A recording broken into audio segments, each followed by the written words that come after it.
18장 10절을 같이 읽어봅시다. 시작.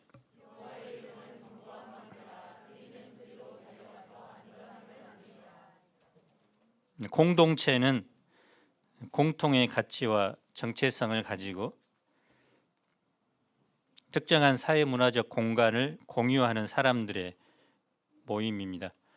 밥상 공동체, 지식 공동체, 경제 공동체를 비롯하여 가족, 학교, 교회, 사회, 국가, 전 세계까지 공동체의 범위에 포함할 수 있습니다. 오늘 말씀은 공동체를 이루어 살아가는 지혜에 대한 내용입니다. 어떻게 하면 공동체를 이루고 그 안에서 잘 살아갈 수 있을까요? 첫째, 명철한 자와 지혜로운 자가 있을 때 공동체는 건강해집니다. 18장 1절을 읽어봅시다. 시작.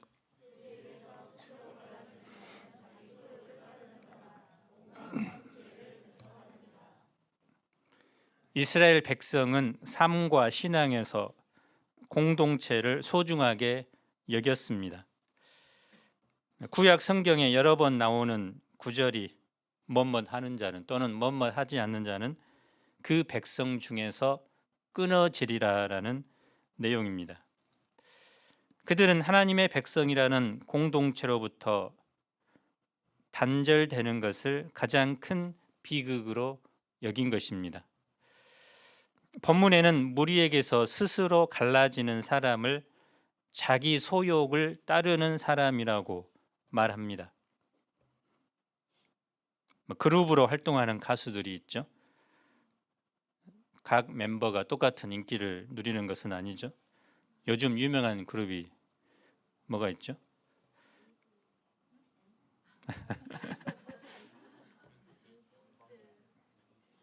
동방신기는 어느 때 그룹?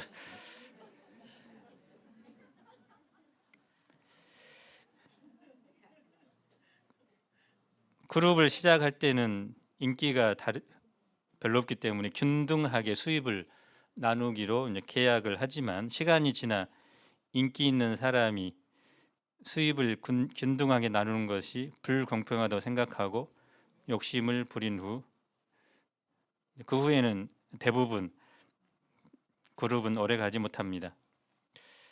사람이 자기 욕심에 사로잡히면 다른 사람의 말이 아무리 지혜로워도 들리지 않습니다. 특히 요즘은 다른 사람과 어울리지 못하고 스스로 고립시키는 사람들도 있습니다. 성장 과정에서 상처를 심하게 받은 사람 중에 그런 사람이 많습니다. 이런 외로운 늑대들이 점점 많아집니다. 자기 방어 성향이 강하여 쉽게 마음을 열지 않습니다. 사람들과 어울리지 못하고 자신이 만든 감옥 안에 갇혀 삽니다. 세상을 적대시하며 분노를 쌓아가다가 어느 날 불특정 다수를 향해 상상할 수 없는 범죄를 저지르기도 합니다. 2절에서 자기의 의사는 자기의 마음이라는 뜻입니다. 공동체를 깨는 미련한 사람들은 자신의 욕망의 마음, 자신의 말이 너무 커서 다른 사람의 소리가 들리지 않습니다. 이런 사람들에게서 공통으로 보이는 습관이 다른 사람의 말을 자르는 행동입니다. 다른 사람의 말을 끝까지 듣지 않고 자기 말만 앞세웁니다. 자기 의견만 옳다고 믿습니다. 요즘은 점점 그러죠. 토론보다는 일방적 이야기를 하는 시대입니다. 이런 악한 자가 어떤 모임에 도착하면 그 사람만 오는 것이 아니라 뒤따라오는 것들이 있습니다. 멸시와 수치입니다. 그리고 능욕입니다. 우리 4절을 함께 읽어봅시다. 시작.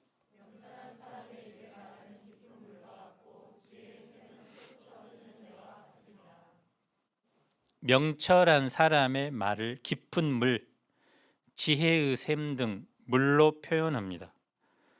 물은 생명입니다. 농사를 짓거나 목축에 물은 절대적이죠. 적절하고도 충분한 비가 와야 가축들이 싱싱한 풀을 먹고 잘 자라고 또 풍족한 농작물을 기대할 수 있습니다. 무더운 여름철 깊은 샘에서 퍼올린 물은 막 냉장고에서 꺼낸 물처럼 시원합니다. 명철한 사람의 입에서 나오는 말은 깊은 샘에서 퍼올린 시원한 물처럼 그의 말을 듣는 사람들의 영혼에 생기를 주고 기쁨과 유익을 더해 줍니다. 그래서 우리 입에서 나오는 말이 이처럼 힘들고 고단한 날을 보내고 있는 사람들에게 위로와 소망과 힘을 주는 생명수가 되어야 합니다. 반면 미련한 자의 입에서 나오는 말은 어떠할까요? 상대방의 심기를 건들고 화를 돋웁니다. 5절을 읽어봅시다. 시작.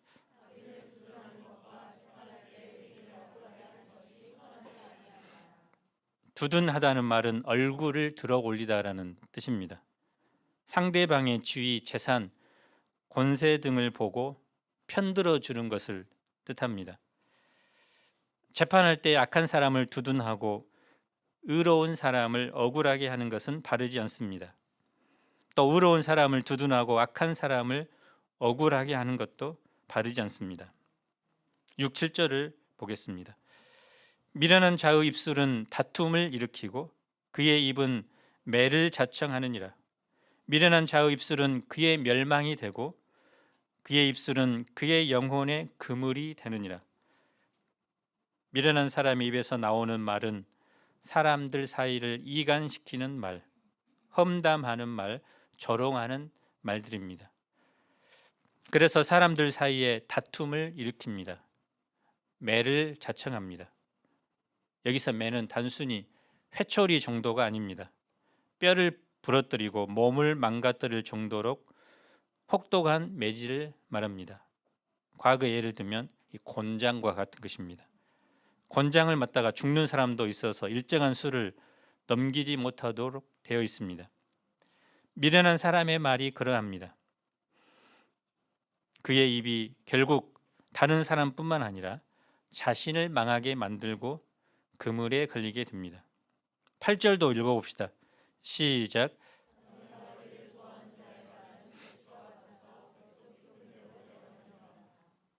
남의 말하기를 좋아하는 것은 뒤에서 험담하고 흉보는 것을 말하는데요. 그런 사람의 말이 별식과 같다고 합니다. 요즘 사람들의 주 관심사 중 하나는 맛집 찾기, 또 TV 프로는 먹방이죠. 별식이라고 하면 어떤 생각이 듭니까? 보기에도 좋고 맛도 좋은 음식입니다. 기분도 좋습니다. 다음에 또 먹고 싶은 것입니다. 하지만 별식은 돈이 많이 듭니다. 또 적정량보다 많이 먹게 되어 오히려 더 살이 찌는 경우가 많습니다. 다른 사람을 흉보고 험담하는 것은 맛이 있습니다. 재미가 있습니다. 해도 해도 끝이 없고 기분도 좋고 시간 가는 줄 모릅니다. 다음에 또 하고 싶죠. 그런데 시간이 지나고 나면 자기에게 좋지 않은 영향력을 끼치게 됩니다.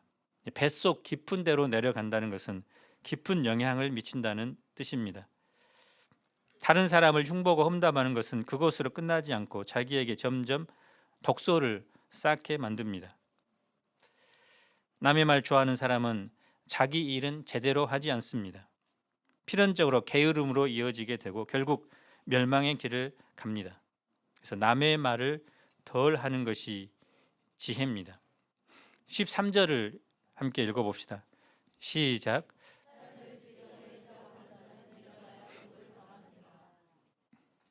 사연을 듣기 전에 대답하는 것은 남의 말 들으려 하지 않는 교만의 어리석음입니다. 상대방의 말을 끝까지 들어주는 것을 경청이라고 하고 경청은 곧 겸손의 태도입니다. 경청은 마음을 다해서 듣는다는 뜻입니다. 한자 경은 공경하다는 의미지만 원래는 마음을 다하다라는 뜻입니다. 마음을 다해 듣는다는 말은 자신의 한계를 인정하고 상대방에게서 지혜를 구한다는 뜻이기도 합니다. 자신이 틀릴 수도 있다는 사실을 인정하고 다른 사람의 말을 성심껏 귀를 기울이는 것입니다. 상대방에게 최상의 존경을 표하는 행동입니다.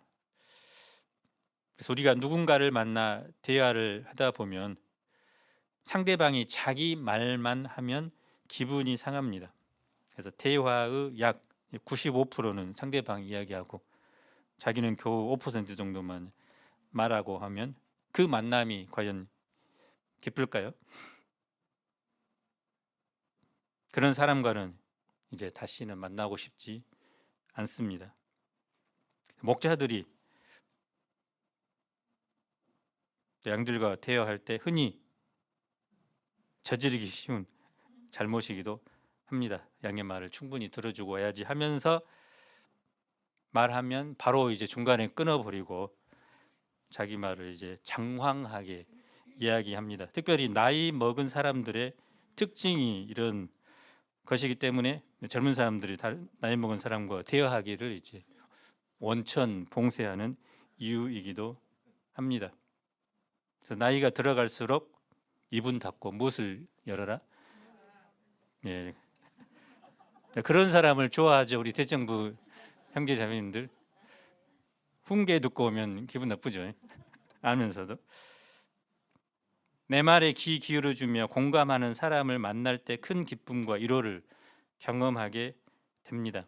그래서 요즘 또 영혼들을 우리가 섬기고자 할 때 이것을 분명하게 명심하고 아무리 양들에게 좋은 내용을 이야기해 줄 것들이 차고 넘치더라도 한 가지 하나 모임 만날 때 한 가지만 하고 9가지는 하지 말기 바랍니다.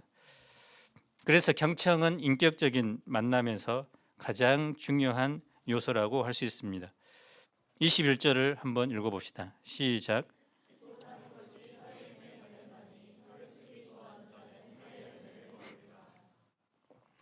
죽고 사는 것이 혀의 힘에 달렸나니, 이 직역하면 죽음과 생명이 혀의 손 안에 있다는 말입니다. 나의 말이 우리의 생사를 결정한다는 의미이죠. 예수님께서도 마태복음 12장 36절 37절에서 이렇게 말씀하셨습니다. 함께 읽어봅시다. 시작.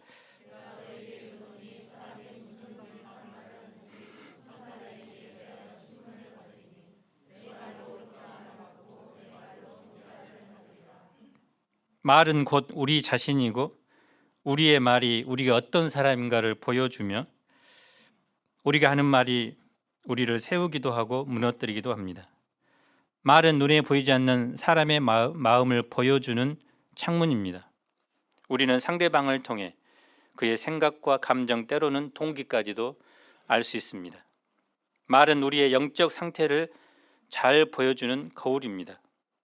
사람 입에서 나오는 열매를 통해서 복을 누릴 수도 있고 반대로 고통을 당할 수도 있습니다. 죽고 사는 것이 혀의 권세에 달려 있습니다. 그만큼 이 세상을 살아가는 동안 올바른 언어를 사용하는 것은 참 중요합니다. 선한 말을 하는 자는 그 말을 통해 좋은 열매를 먹을 것이지만 악한 말을 하는 자는 그 불필요하고 그릇된 말을 통해 결국 자신이 곤경에 빠지게 됩니다. 그래서 공동체가 건강해지기 위해서는 이처럼 명철하고 지혜로운 자들이 시기적절한 말을 할 때 건강해지게 됩니다. 둘째, 여호와께 달려갈 때 공동체와 개인은 안전하고 평안합니다. 10절을 함께 읽어봅시다. 시작.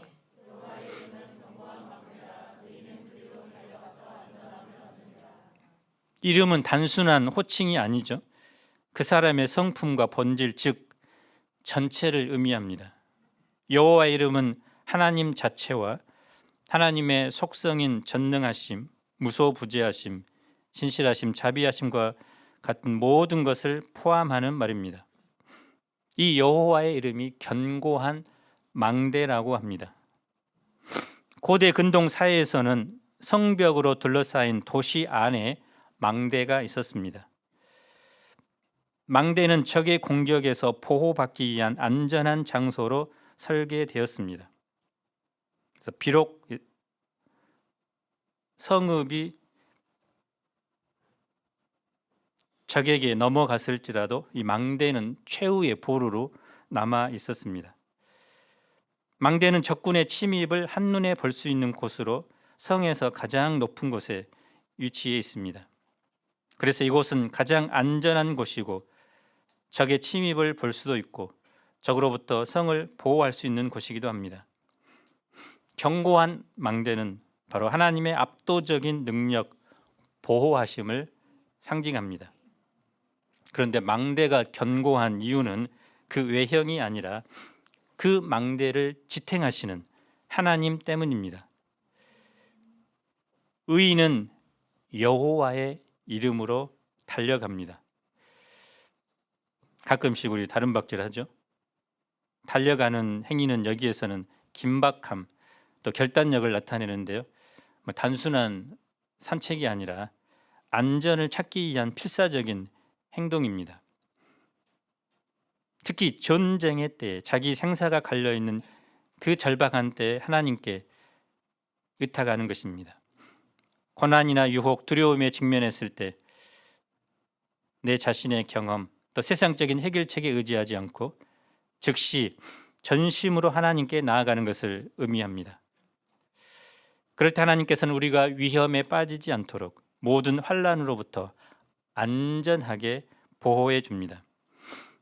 5살 난 꼬마가 동네 놀이터에서 놀고 있을 때 덩치 큰 아이가 그 아이를 괴롭힙니다. 저 멀리 꼬마의 아이가 그것을 지켜보고 있습니다. 아이는 아빠를 발견하고 아빠하고 부르며 있는 힘을 위해 다해 달려갑니다. 아빠는 넓은 품으로 아이를 힘껏 끌어 안아줍니다. 아이에게 아빠가 견고한 망대입니다. 아빠의 품 안에서 안전함을 느낍니다. 여호와께서 우리에게 주시는 것이, 또 여호와 안에서 우리가 누리는 것이 바로 안전함입니다. 단순히 육체적인 보호가 아니라 영적이고 영원한 안전을 포함합니다. 하나님을 의지하는 사람에게 하나님은 견고한 망대, 즉 그들의 피난처가 되어 주십니다. 이 세상에 하나님보다 더 안전한 피난처가 어디 있습니까? 우리는 하나님의 품 안에서 참된 평안을 누리고 보호하심을 얻게 됩니다. 반면 부자는 자기 재물을 견고한 성으로, 높은 성벽으로 여깁니다. 11절을 읽어봅시다. 시작.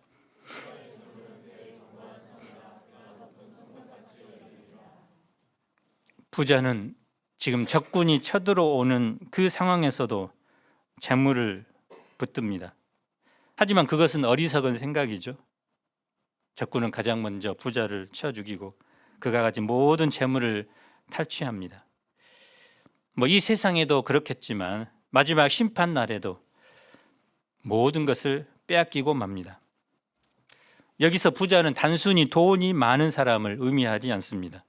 많든 적든 자기가 가진 재물을 성벽으로 생각하고 살아가는 사람입니다. 그런 사람은 하나님을 의지하지 않습니다. 재물이 자신을 지켜줄 것이라고 착각합니다. 잠언 저자는 그에게 높은 성벽이니라라고 말하지 않고 그가 높은 성벽같이 여기느니라라고 말합니다. 여기느니라, 이 말은 상상, 생각, 우상이라는 의미가 있습니다. 마치 신기루 같은 상상이나 아무 도울 힘이나 능력이 없다는 것을 의미합니다. 재물은 전쟁 같은 환난 날에 아무런 도움이 되지 못한다는 것입니다. 돈은 불에 타면 사라질 종이 조각에 불과합니다. 재물 안에 구원의 능력이 없습니다. 돈이 많으면 안전할 것이라는 생각은 재물의 속임수입니다. 여호와 하나님은 영원한 만세 반석입니다. 사라지지 않고 흔들리지 않는 존재입니다. 하나님께 피하는 자가 힘을 얻고 안전하게 살 수 있습니다. 설은, 음력설은 또 다른 새해의 시작입니다. 올 한 해 우리가 전쟁 같은 그런 극한 어려움 또 고난을 만날 때 하나님을 향해 달려갑시다. 하나님을 의지하는 삶을 삽시다. 하나님께서 친히 우리의 견고한 망대가 되어 주셔서 우리를 안전하게 보호해 주실 것입니다. 이 말씀을 준비하면서 이제 찬양 어노인팅 9집에 있는 내 영혼은 안전합니다는 찬양이 떠올라서 한번 찬양 1절만 한번 불러보겠습니다.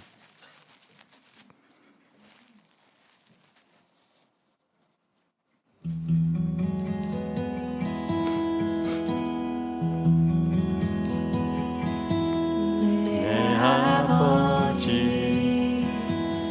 그 품 안에서 내 영혼은 안전합니다. 주 손길로 내 삶을 안으시니 그 평강이 나를 덮습니다. 내 아버지 그 품 안에서 내 영혼은 안전합니다. 주 손길로 내 삶을 안으시니 그 평강이 나를 덮습니다. 나 비록 넘어지며 흔들리지만 주 내 안에 거하며 나를 붙드시니 내 생각을 주께로 돌리고 주시는 평강에 옷을 입습니다. 주 약속 안에서 내 영혼 평안해 내 뜻보다 크신 주님에게 나 신뢰해 두려움 다 내려놓고 주님만 의지해 주 안에서 내 영혼 안전합니다. 12절을 우리 함께 읽어봅시다. 시작.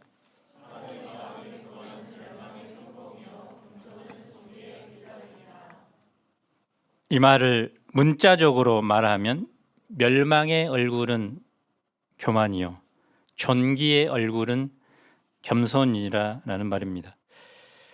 교만한 마음과 겸손한 마음은 그 얼굴에 다 나타난다는 것입니다. 흔히 나이 40이 되면 자신의 얼굴에 책임을 져야 한다고 말하는데 어떻게 책임을 질 수 있나요? 성형을 하면 책임을 질 수 있습니까? 그 의미는 지금까지 살아온 것이 얼굴에 고스란히 나타난다는 것입니다.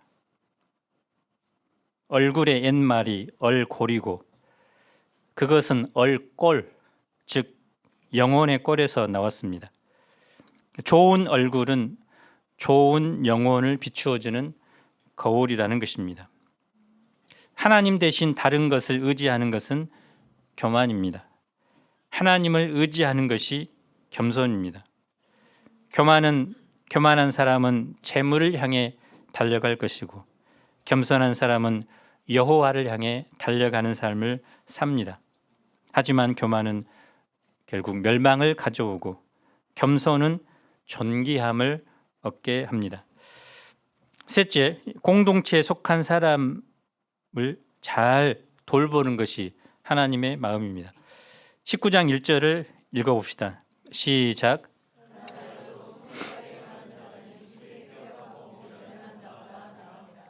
성실하게, 그 속에 거짓이 없고 온전한 이런 의미인데요. 패역하다는 말은 뒤틀리다, 삐뚤어지다는 뜻입니다. 사람들은 거짓말을 하고 입술이 삐뚤어져도 부자가 되기를 원하죠. 돈이 부족하면 살아가기가 쉽지 않죠. 돈 때문에 사람 취급받지 못하는 세상이죠. 돈에 의해 그 사람이 평가되는 서글픈 현실입니다. 그런데 가난하다고 모두 불행한 것이 아닙니다. 가난은 단지 불편을 줄 뿐이지 돈의 유무가 우리의 행복과 불행을 결정할 수 없습니다. 가난하지만 정직하고 성실하게 살아가는 사람이 있습니다. 부자이지만 거짓과 이선으로 살아가는 사람이 있습니다. 누가 더 나은 삶을 살고 있는 것일까요? 세상은 돈에 많고 적음으로 사람을 판단하기 때문에 부자라고 말할 것입니다. 그러나 하나님의 시선은 다릅니다. 하나님은 비록 가난할지라도 하나님 앞에서 성실하게 사는 것이 더 낫다고 말씀합니다. 그래서 19장에는 가난해도 성실하게 사는 사람의 특징을 쭉 열거하고 있습니다. 그런 사람은 너그러운 사람, 선물 주기를 좋아하는 사람, 지혜를 얻는 사람, 명철을 지키는 사람, 노하기를 더디하는 사람, 허물을 용서하는 사람, 여호와께로 말미암은 슬기로운 아내를 얻은 사람, 계명을 지키는 사람, 가난한 자를 불쌍히 여기는 사람, 자신에 대한 권고나 훈계를 받아들이는 사람, 여호와를 경외하는 사람, 이렇게 또 이해력과 분별력이 있는 사람을 말씀으로 양육하는 사람 등으로 표현합니다. 그 중에 이제 8절을 봅시다. 지혜를 얻는 자는 자기 영혼을 사랑하고 명철을 지키는 자는 복을 얻느니라. 지혜로 번역된 레브라는 단어는 마음을 뜻합니다. 그래서 고대 사람들은 지혜가 거하는 곳이 마음이라고 여겼습니다.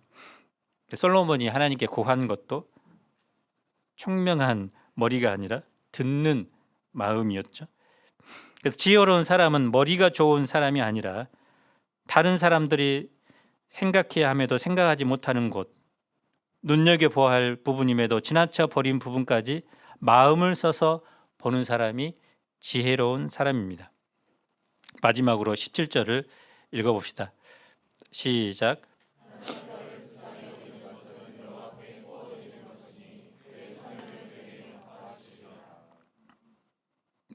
은행에 돈을 예금하거나 은행이 개인이나 기업에게 돈을 빌려주는 것은 다시 돌려받을 수 있다는 확신이 있기 때문이죠. 그 확신이 없다면 돈을 땅에 파묻어 보관할지언정 예금을 하거나 빌려주지 않습니다. 그런데 가난한 사람들의 특징은 갚을 능력이 없다는 것이죠. 그래서 가난한 사람에게는 돈을 빌려주지 않습니다. 그런데 가난한 사람을 불쌍히 여기는 것이 본문에는 하나님께 구워주는 것이라고 말합니다.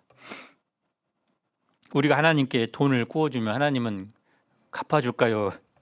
아니면 갚을 능력이 없어서 떼먹는 분입니까? 하나님께서 반드시 그의 선행을 갚아주신다고 말씀합니다. 가난한 자들이 갚을 수 없기 때문에 하나님께서 대신 갚아주십니다.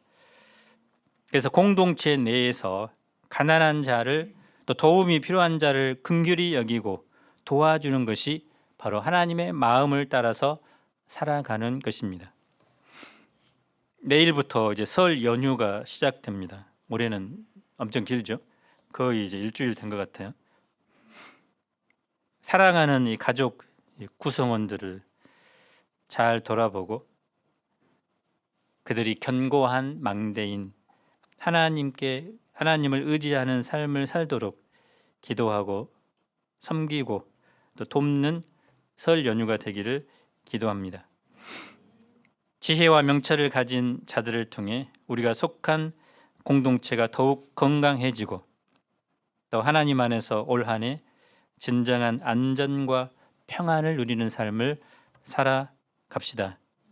기도하겠습니다.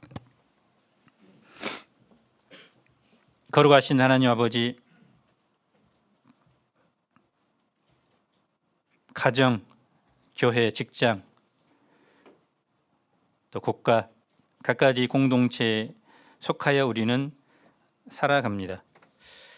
우리가 속한 공동체, 하나님을 경외하고 지혜를 가지고 명철한 자들이 더욱 많아지므로 우리가 속한 공동체가 하나님이 기뻐하시는 건강한 공동체로 쓰임 받을 수 있도록 도와주십시오. 인생의 전쟁의 때에, 고난의 때의 어려움의 때에 여호와는 우리의 견고한 망대이십니다. 그리로 달려가는 자에게 피난처가 되시고 안전과 평안을 주십니다. 사람들은 돈을, 재물을, 또 자기가 의지하는 것들을 성으로 또 성벽으로 삼고 살아가는 이 시대에 우리는 영원한 반석 대신, 피난처 대신 하나님으로 인하여 진정한 안전을 누리게 축복하여 주옵소서. 설 연휴 기간 사랑하는 귀한 형제 자매들, 부모, 또 친척들, 아직도 예수님을 몰라서 살아가는 그 영혼들에게 이 하나님을 소개함으로 그들도 견고한 망대이신 하나님을 의지하는 사람들로 변화되는 놀라운 역사들이 이번 설 연휴 가운데 곳곳에서 일어나게 축복하여 주옵소서. 예수님 이름으로 기도합니다. 아멘.